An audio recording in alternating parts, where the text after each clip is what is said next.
I'll let you in on a little secret. Reaching your revenue goal won't change your life, but hitting your profit goal, that absolutely will. If you want to build a life-first business this year, you need to create more margin, both in your finances and in your schedule. If you're ready to double down on profit-generating strategies that actually work so you can work 4-day weeks, go on real vacations, or even take the summers off, you won't want to miss this. In my free masterclass, Double Your Profit While Working Less, you'll learn exactly how to set your business up to scale so you can give yourself a raise, create a clear plan for how to work that dream schedule, and step into your CEO era, the one where you and your business aren't just surviving, but thriving. You can grab this free masterclass at www.jadeboyd.co/Double Your Profit Masterclass or go to the link in the show notes. Now back to the show. I knew that that's something that I needed to create going into maternity leave, knowing that I was taking time off and needed to be able to serve people while I was unplugged. That is one thing related to my goals that has been a huge initiative, but specifically within second trimester. Welcome to the Business Minimalist Podcast, a podcast about redefining productivity for the modern woman in business and finding ways to work smarter, not harder, in business and life. I'm your host, Jade Boyd. I'm an MBA business minimalist and productivity coach who helps overwhelmed business owners simplify and scale their service-based businesses with strategy and systems. On this podcast, we'll explore simple ways to earn more while working less. If you're ready to scale your business, bring order to chaos, ditch the busy work, and make space for what really matters, you've come to the right place. Welcome to the Business Minimalist Podcast. So this winter, I was reading a book about how to set up a business in a way that it runs itself, that you're not constantly tied to the day-to-day and have to show up in order for your business to run. And at the beginning of this book, the author challenged the reader to set their business up in a way that allowed them to take a 12-week sabbatical. That was the litmus test if they had truly set up their business to run itself. And they talk about it like a sabbatical, but in my mind, I was thinking that's basically just a maternity leave, something that every woman business owner should be able to set her business up to do, because I do think that time off to take a maternity leave or just the freedom to be able to take a week of vacation or a month off in the summer, whatever that might look like, is such a necessary thing in order to build a sustainable business, one that serves your life and not the other way around. So today I want to share about how I'm planning to take a maternity leave this summer, but knowing that if you're not planning to take a maternity leave, a lot of the stuff that I'm going to be talking about in this episode will be applicable for other business owners as well who are not due anytime soon, but also, again, just want to create a business that can run itself, that is sustainable when they're not plugged into it 24/7. So I'm going to walk step by step through the last few months, what I've been thinking about and what I've been doing in order to prepare my business to take 8 weeks off, fully off, where I will not be in touch or communicating with anybody in my business, not doing a single thing for my business while I'm gone. And then an additional 6 weeks where I will be only serving clients. So showing up to a 1-hour weekly coaching call and then being on call virtually via Slack and voice messaging to serve my current clients, but not really sitting down at my desk or creating any content or doing any admin work, anything other than serving my clients for an additional 6 weeks. So today I'm going to lay out my plan and what I've been doing in order to make that possible this summer, in hopes that it gives you some ideas and maybe a framework that you can use yourself if you're planning to set your business up for a way that allows you to take maternity leave or allows you to take a sabbatical or a summer-long trip to a foreign country, whatever that ideal time off would look like for you. So the way I'm going to break this episode down, we're going to go trimester by trimester, and then we're going to go through the same categories that I use for everything in my business: goals, marketing, clients, and admin. So we're going to start with first trimester and all the things that I was thinking about and doing when it comes to goals, clients, marketing, and admin, and then second trimester, and then third trimester. And again, hopefully this gives you kind of a step-by-step framework and a chronological framework of how I was thinking about this time off and what I was doing way early on versus what I'm doing now in third trimester, which looks a lot different. So starting with first trimester, under goals for my business, the first thing that I did, even before we found out that we were pregnant, honestly, when we were thinking about trying to get pregnant, was casting my vision for what my business looked like as a mom and what I wanted my maternity leave to look like as a business owner, deciding how long would be my ideal time to take off, what made most sense, what I wanted to do and not do during that time of maternity leave. For me, I ended up obviously deciding that I wanted to do absolutely nothing business related during my maternity leave. But it kind of started with that vision casting in what did I want this to look like before I started doing things or breaking that down, and how do I actually make that happen? Productivity starts with clarity. I'll say it again. And so first, I wanted to get really clear on what I wanted my maternity leave to look like, so I wasn't tempted to like half bake this and kind of show up for business or kind of leave myself on the hook to have to check email or messages at least once a week. It's really easy to fall into that pattern if you're not super clear on what your boundaries are. So starting very, very early on, I cast my vision for how long I wanted to take off and what I wanted those boundaries to look like while I was on maternity leave. And then I started breaking that down into a strategic plan. So once we actually found out that we were pregnant, that is when I started planning, since I had the timeline and the due date. And so strategic planning, I update that every single quarter, and I plan about 12 months out. And so this happened in October is when we found out that we were pregnant. And so it was naturally that end of the year time where I was thinking about strategic planning for the upcoming year anyway, but I was just planning that around my due date and when I wanted to take time off. And then planning for my business goals, what is my financial goal and how is that going to work around me taking 14 weeks, 8 weeks fully off and 6 weeks half off to have this spacious, not plugged in maternity leave that I was envisioning. So that's what was happening in first trimester, a whole bunch of vision casting and reflecting and strategic planning. That is on the goal side of things. Next, on the marketing side of things, I also created a signature lead generator because I knew that one of my goals for this year was to not have to show up so much on social media and get my audience onto my email list, because I've seen by experience in my business, people buy through my email list, they engage and we build relationships on social media, but my email list is where the real strategy and like actual control over driving metrics in my business happens. And so I created a new signature lead generator. You can take it if you want to, download it. It's called the Double Your Profit While Working Less Masterclass. And this is my signature opt-in that leads into my signature offer. So in first trimester, I was creating that in the funnel to make sure that that was set up to run on autopilot. If I was advertising that while I was offline over the summer, that leads were still coming in. And then clients, what I was doing to set myself up for success to manage client work.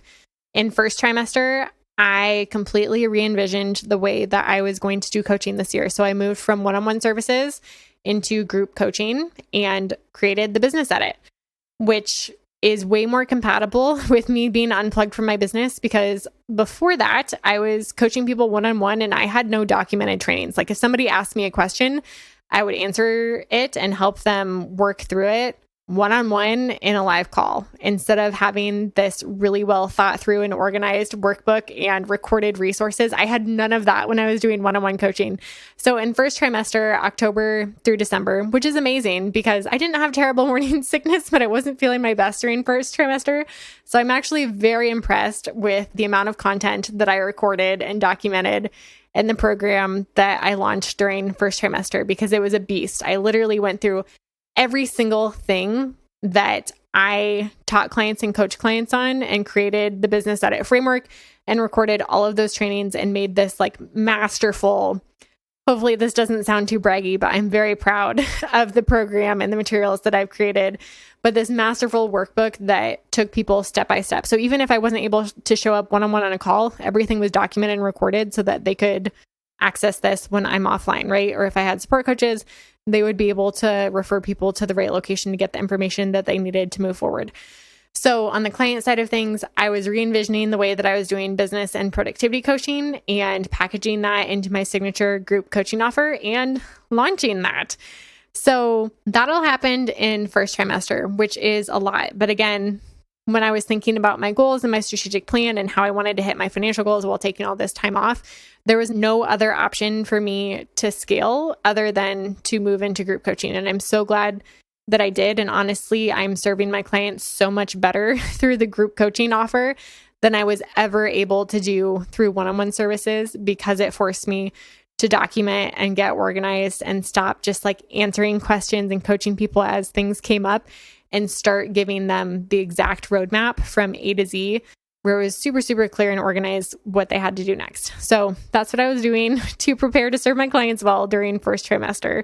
And then I also announced to my clients who had contracts with me as soon as I was able to. We didn't want to announce that we were pregnant until 12 weeks for obvious reasons. A lot can happen. And so I didn't want to go super public with that until at least the 12-week mark. And so as soon as I was able to tell my clients that we were pregnant, after we told our closest friends and family, then I announced that and kind of gave them the roadmap of what was going to happen moving forward, because honesty and early communication and planning ahead of time, I know it's something that I would appreciate as a client, and I wanted to give that to my clients as much as I possibly could. So again, that happened during first trimester as well.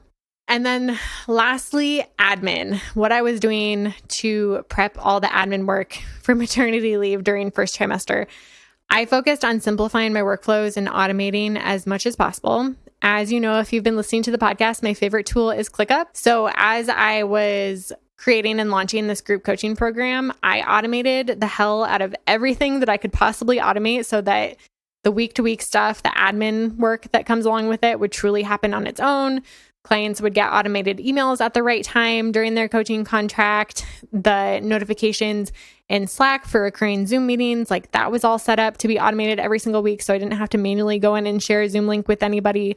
Everything is in the calendar in multiple places. Like I tried to make it as automated and streamlined and foolproof as possible to eliminate as much work off my plate and as much work off of my support coaches' plate when they will have to take over for me in the summer. The admin work is really, really smooth on the back end. And that was specifically for this new offer and this new program. But I also started looking at other places in my business when it comes to marketing workflows and the podcast content and repurposing things for Instagram and Pinterest, and really streamlining and cutting back as much admin work as possible on my part so that it just like didn't exist and didn't need to be done, so I could free up more time and more space for that still to be happening while I was offline, but not have to have me online in order for it to happen.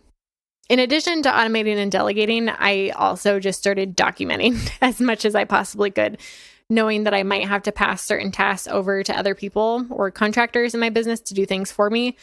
As much as I could, I just started documenting any processes like Descript, for example. If I record a quick video in Descript or a quick ad for the podcast, there are certain buttons that I click in Descript, which is my audio and video editing platform, in order to just like tweak the sound a little bit before I'm able to export it. But I just documented screenshots of all the settings that needed to be changed and how I did that, so that if somebody else needed to do that in the future, it would be documented. And so in first trimester is where I really started to think about all of the remaining areas in my business that didn't have standard operating procedures yet, and started a master list of those things and started documenting them as I was doing them. So it wasn't like I was taking extra time out of my day to create everything all at once. It's just as I was doing something and realizing that there wasn't a standard operating procedure, I was recording that as I went. So all of those things I started doing in first trimester. Okay, moving into second trimester. So this is more of like January through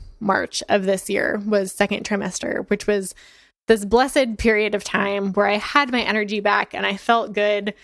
And I was not as tired as I am now getting in third trimester yet. So this was a highly productive season for me, and I got a lot done during second trimester. But here's what that looked like. So first of all, again, starting with goals, going back to my strategic plan, I launched the Quarterly Reset, which is a program that's kind of an introduction to my coaching philosophy, but it's going to be a passive income product. I launched it once live during second trimester to like retest the framework. I did this live in the fall as well. So this was the second time I updated it and relaunched it, did it live. And now I'm working on re-recording it and making it a passive income product so that people can still get access to kind of an introduction of what it looks like to coach with me and my framework, my basic process for refreshing and resetting your business. I knew that that's something that I needed to create going into maternity leave, knowing that I was taking time off and needed to be able to serve people while I was unplugged. That is one thing related to my goals that has been a huge initiative, but specifically within second trimester, And then I also launched my digital quarterly wall calendars, which again, passive income, needed to get that live so that I could promote that while I was offline during the summer. So goal related, those are the two major things that happened during second trimester in order to help me prep for a successful maternity leave as a business owner. On the marketing side of things, second trimester is where I started batching content, specifically podcast content, because repurposing it from there is a little bit easier. But I started batching content like crazy and planning out episodes 9 months in advance, basically, and batching a lot of guest episodes ahead of time so I could get all of those recorded before I left for maternity leave. And at this point, I'm feeling really good about that. I still have a few more episodes left to batch, but my team is great. Once I record them, they do the editing and cutting down and can do the scheduling for me. But batching content is, for marketing at least in second trimester, was a huge focus. And man, it's actually been kind of easy to batch content ahead of time. Solo episodes are always harder for me to press record on, but the guest episodes, especially doing guest episodes a little bit more often during the summer and the fall where I'm batching out content and also scheduling all of them ahead of time, was not as difficult as I thought it would be. So that went really, really well. And then I also, from a marketing perspective, have leaned really, really heavily into what I call business minimalist marketing practices this year. And this is something that obviously was part of my business and is part of the way that I coach clients to grow their business as well. But more than ever in second trimester, knowing that I was going to take that much time offline away from my business, I wanted to be able to set up my sales funnel in a way that ran itself. So once I did have that signature lead generator, I started pitching as many other business owners to do guest presentations and guest podcasting and collaborations and all of those things to get my business in front of as many new audiences as possible. And some of those have happened and gone live already, but some of them will go live while I'm offline over the summer, but still will lead into a lead generator that leads people to my email list with content that's scheduled ahead of time, where they'll get warmed up and served while I'm offline before I'm ready to come back and start nurturing live again more regularly. So in second trimester, that's where I was focusing most of my time and efforts when it comes to marketing. Okay, and then in second trimester, on the client side of things, the biggest thing that I was working on is hiring support coaches and figuring out what that would look like, finding the right people, figuring out the timelines, getting contracts signed. I'll link in the show notes to the contract that I'm using with my support coaches. I love the legal page for legal contracts, and she has an independent contractor agreement that worked really well for this purpose. So in second trimester, I was finalizing who was going to do my support coaching during those 8 weeks where I wasn't interacting with clients. I have 2 different support coaches. Each of them is going to do 4 weeks, and I am stoked with the people that I have set up. That was my number one priority, really, becoming pregnant, making sure my clients were going to be served really, really well while I was gone. And so in second trimester, the contracts were officially signed. I announced the names and the timelines to my current coaching clients so they knew well ahead of time what was going to happen over the summer, and they could start building that relationship with support coaches if they wanted to follow them and vice versa. So all of that happened during second trimester. And then from an admin perspective, during second trimester, I was really focused on reducing expenses and becoming super, super efficient in my business. So a couple things that I did, which took some time and intention on my part, I moved from QuickBooks into Xero. And I think I've talked about this on the podcast before, but QuickBooks for me was getting really, really expensive, especially with the bookkeeper that I was using with QuickBooks and the way that it did not integrate and everything had to be done manually. So I switched over to Xero, Xero, and have absolutely loved it. And also because the software platform is so much easier, and because I went in understanding the finances and just needing to learn the software, which QuickBooks was impossible for me to learn, but Xero was very, very manageable with the help of Madison Dearly and her bookkeeping club, which I can also link in the show notes for you if you want to learn how to do your own bookkeeping and the software part is holding you back. I learned how to do my own bookkeeping in a month. Transferring everything over took a little bit more time, but it went from $400 a month to pay for bookkeeping to now, I think, $750 with the initial discount in Xero, and then it'll be about $15 a month. And it also only takes me 30 minutes. So reducing expenses is a way to increase profitability. And so focusing on the nitty-gritty things that just sometimes get in the way of pursuing goals. So ultimately, I always preach that profit is more important than revenue. And if I can spend 30 extra minutes a month, really understand my books and my numbers, which I would dig into financial reports for 30 minutes a month anyway, if my bookkeeper was giving them to me completed. I wasn't really spending any more time on it, but also saving a whole lot of money from an admin perspective. That makes a lot of sense to me. So that's one way I reduced expenses. And then I kind of went through the laundry list of things that I'm spending money on, subscriptions, different software programs, and made a few other switches, none of them as major or transformational as bookkeeping. But some other software that I switched, I was doing social media scheduling in Later and switched to Plan, PLANN, which was a little bit cheaper and basically does the exact same thing. I got rid of Tailwind because we're doing Pinterest scheduling in Plan as well. My VA is.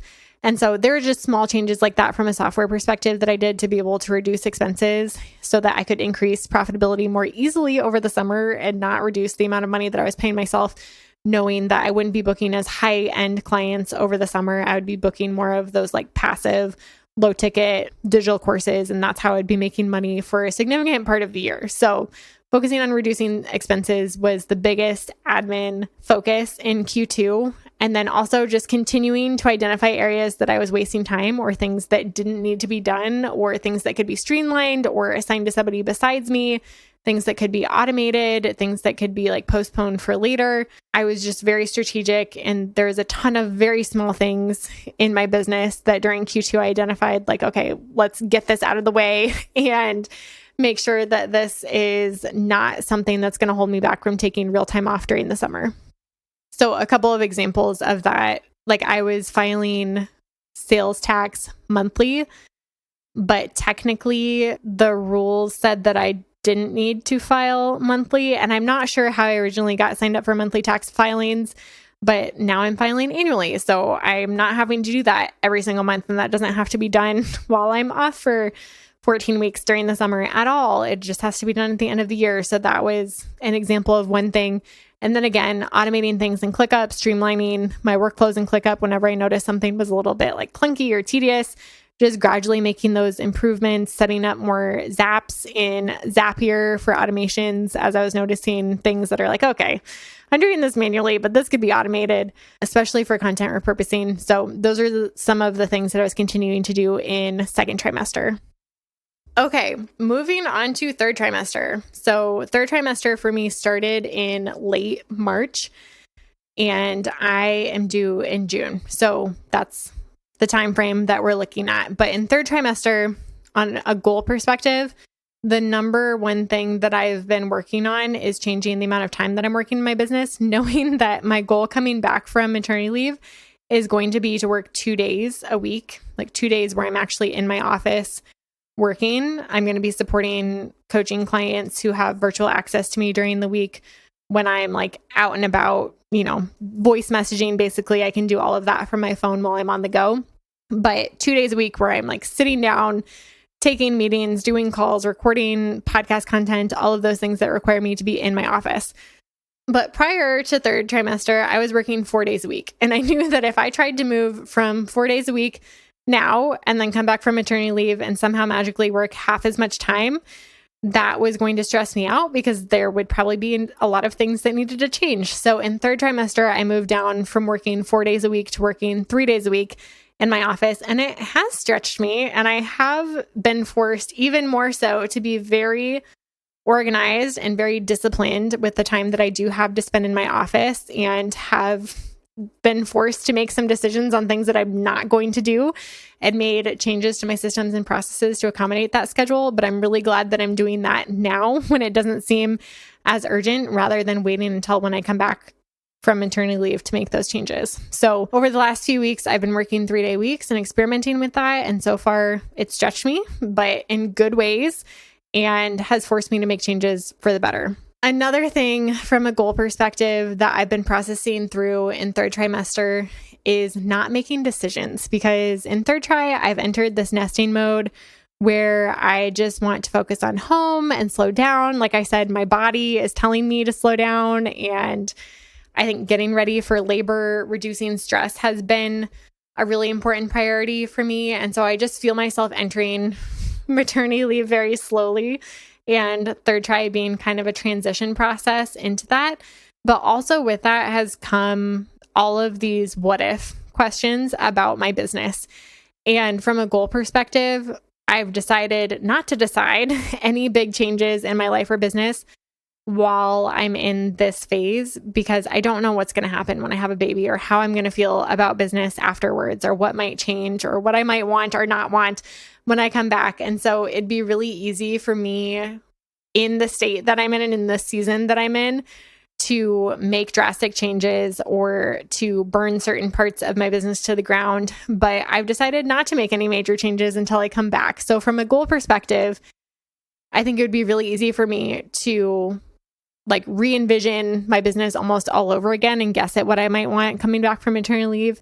But I've decided that's not healthy for me right now, and kind of have given myself the grace to not have to think or stress about those things and slow down at a pace where I am going to keep doing business as usual until my life tells me that other things are needed. And again, I'm not going to know that until after I have the baby. So we'll see what happens after maternity leave. But for now, sticking to the plan for the year and planning as if I'm coming back 2-day work weeks, still showing up on the podcast every week, all of those things that I have set and I'm batching ahead of time now. That's what I'm planning and preparing for. And I'm not making myself make any major life or business decisions until the fall when I come back. With transitioning to 3-day work weeks and that process of preparing to be a mom, I'm also just slowing down and letting go of my identity as a business owner, even more so. I think when I first started my business, I was very wrapped up in the success and status of it all, and like the pride almost of, when you meet somebody new and they ask you, what do you do? Your identity is almost wrapped up in what your business is or what you do for a living. And in this season of life, especially since I'm in that nesting phase and personal life seems so much more like, in all of life in general, I feel like life has always come first for me before business. But I feel like I'm entering in a new era where it's becoming that much more important and necessary for me to make space for the personal side of things. And I think that's just allowed me this freedom of letting go of that identity as a business owner and holding it in a looser grip, knowing that it's not the end all be all, and preparing to take a maternity leave where I'm going to spend 14 weeks very, very differently than I've been used to spending them. That is going to cause some identity struggles, I'm sure, but slowly letting go of that during third trimester and processing through like the pride that I have around business success and that status, reflecting on what's really important to me, like the type of mom that I want to become and what that's going to look like. All of those things has been not even something that I've been doing intentionally or planning to do or setting time aside for, but just something that's naturally happened as I've slowed down and cut back on work a little bit and forced myself to make some of those decisions on how to fit my business goals into a smaller time frame, which is totally possible. If you force yourself to do it, somehow you find ways to make it happen. So it's been a really good challenge for me. But also in slowing down, I found myself spending more time doing things outside of business, and then my identity is slowly shifting too, and I'm finding pride and identity and joy and fulfillment in a lot of different things that I didn't find as much fulfillment in before, because naturally I was spending less time doing them, right? So goal wise, I know that one's really, really vague, but from a business perspective, slowing down, letting go of my identity as a business owner, something that is like huge for third trimester right now. On the marketing side of things, obviously I'm here recording this episode, so I'm still batching content and getting content scheduled for Q2 and Q3 so that it's all scheduled for when I come back from maternity leave. Because again, I don't want to be creating content 8 weeks after baby when I come back. I don't want to be doing any marketing stuff at all. I want that additional 6 weeks just to do coaching and like ease myself back into the business side of things. So continuing to batch out all of the content, starting with podcast content, but then working down to blogs and emails and Instagram and all the things. So something that's still to be done in third trimester. And then on a client note, third trimester is when I'm training support coaches, getting meetings on the calendar, putting together their everything that you need to know portal. And then I've also decided to close down applications for the Business Edit early so that anybody who joins the coaching program, which is my 12-month signature group coaching program that I talked about creating during first trimester, that's going to be closed a few weeks before maternity leave so that anybody who is applied and onboarded has a significant amount of time to spend with me before I go on maternity leave to make sure that they're really set in the program and are in a flow state before my support coaches take over for the summer. And so if you didn't know, applications are going to close on May 10th. And there's only 3 spots left in the Business Edit right now. So if you do want to apply and get in sooner rather than later, definitely submit your application and book your discovery call sooner rather than later. But on a client side of things, that's how I'm kind of planning and prepping for maternity leave in third trimester. Okay, and then lastly, third trimester on an admin perspective. What I'm planning to do is set autoresponders for my emails at the end of third trimester when I'm about to go on maternity leave, and then delete all of my emails that I get while I'm on maternity leave when I come back. When I come back, I do not want to be stressed out. I want it to be a gradual, easing back into work thing in a way that I feel good about. And I know that if I come back and it's going to be over 1,000 emails easily, easily in my inbox. I'm not going to want to do that. And I'm also not going to have time with my reduced time capacity that I'm working on business. So my autoresponder, this is my plan at least, is going to say that if this is urgent or important, email me again after this date, which is going to be the date that I return from maternity leave full time. And most people probably will not email me again because the majority of emails that I receive are very, very unimportant. And the people who need to be in contact with me, like my support coaches or my clients, or potential clients, all of those are worked through different systems rather than Gmail. So it's not like I'm going to lose anything that's truly, truly important in a crucial area of my business. So everything else will be deleted, and I'm sure that I might miss some great opportunities, but my mental health is way more important than that. So from an admin perspective, that is what I'm planning to do right before I peace out for maternity leave in third trimester. And then lastly, like I said, moving down to a 3-day work week during third trimester has forced me to realize that I can't do everything that I was doing when I was working 4 days a week and 3 days a week. Surprise, surprise. I think part of me knew that was going to be true, but then part of me naively thought that I would just get really efficient and fit everything into 3 days a week, but that is not the case. So from an admin perspective, continuing to do that refining and deleting and delegating in the small and the big things in my business to make sure that it's set up in a way that's going to be sustainable for me to show up consistently when I return from maternity leave. And it's really funny that when you put your time under those time constraints, yes, I found that I have naturally just gotten more diligent about getting the things done that need to be done within the time that I have. But also, I found that I was kind of just stretching things out that didn't need to be stretched out and was wasting time doing things that were nice to do's that didn't really need to be done either. And so have deleted a lot of things, both from a personal life perspective and from a business perspective, from my to-do list, and not much has changed results-wise. And so it's funny when you're experimenting with not doing things, how little actually changes. And so if you're listening to this and thinking about cutting back on your work hours, know that it might take a little bit of an adjustment phase, but even after doing this for a few weeks, it's getting more and more manageable. Am I still being stretched? Am I still having to find things that I have to delete off my list that I'm just not getting to week after week? Yes. Absolutely. But overall, it's already getting so much easier and given me a lot of hope for what life is going to look like after maternity leave. So I hope listening to this episode has given you an idea of what it's looked like for me to plan for maternity leave and what it could look like for you to set up your own business in a way that is going to allow you to take 12 to 14 weeks off to take a maternity leave or to take a sabbatical or a big trip or a summer off, whatever that might look like for you. And if you have any questions about this or want to connect offline, please come find me at jadeboy.co. I would love to meet you, learn more about you and your business goals, and hear your takeaways from this episode, and just connect with you. So please go find me if this episode resonated with you, or if you got something helpful from it, or if you're planning for your own maternity leave. I would love to know what's missing from this list, or any tips and recommendations you have for me as well, since I do have a few weeks left before I peace out for maternity leave. So until next time, business minimalists, take what you learned today and get 1% better this week. Thank you so much for tuning into another episode of the Business Minimalist Podcast. If you enjoyed today's episode, I'd be so grateful if you'd rate and review it on iTunes, Spotify, or wherever you're listening today. Your rating and review will help more small business owners discover helpful episodes each week.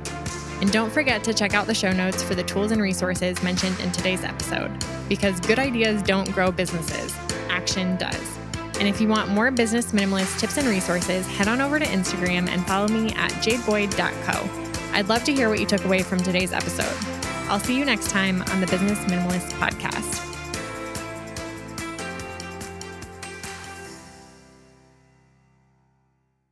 The number of women burning out is at an all-time high right now, and I'm on a mission to change that. If you're a service provider who's feeling overwhelmed, overworked, and underpaid, don't let another year go by staying stuck. The Business Edit is a 12-month group coaching program that helps you declutter your business from top to bottom so that you can have shorter to-do lists, a clear strategy to scale, and know exactly what to focus on each week to drive results in your business. You'll end the year with the business that you've been dreaming of building, one that gives you your life back and pays you more than you ever made before.